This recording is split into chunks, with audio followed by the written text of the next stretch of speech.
Taip, atlikome mes savo prekių krepšelio tyrimus, pigiausių prekių krepšelio ir norime pasakyti tai, kas dažnai lieka už spaudos pranešimų ribų.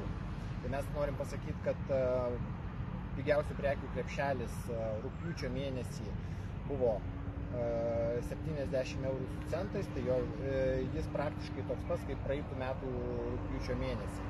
Tai yra ta kaina, galima sakyti, stabilizavosi. Kas yra įdomu, kad keletas tinklų, kaip Maxima ir Lidl, tą krepšelio kainą palyginus su praeitais metais mažino. Ta kaina jie mažino praktiškai iki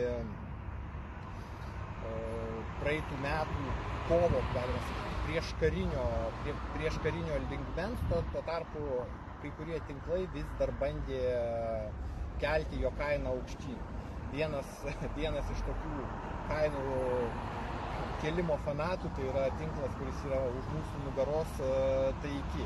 Jie dar vis bando uždirbti šiek tiek daugiau negu praeitais metais, bandydami pirkėjus vilioti savo marketinginiam akcijom, tikrintuvais ir kitais dalykais. Bet manyčiau, kad kitą mėnesį jiem to tikrai neužteks.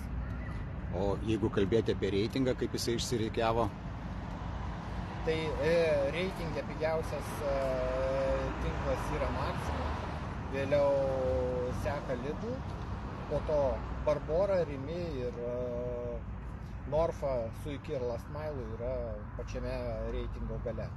O dar vienas klausimas, mes sakom, kad atpigo iki praeitų metų, bet šiaip tai vis dar krepšelis yra gerokai brangesnis negu kad buvo prieš 2 metus. Man atrodo, ta pirmoji banga infliacijos, jinai šiandien dienai vis dar skaičiuota į kainą. Taip, pirmoji banga infliacijos vis dar liko kainoje. Praeitais metais rugpjūčio mėnesio krepšelis yra 30% brangesnis negu 21 metų rugpjūčio mėnesio. Tai ir po to dar jisai iki naujų metų 5 mėnesius iš eilės, iki net balandžio šitų metų kilo dar 10%, dar 9 eurais, tai 79 eurų.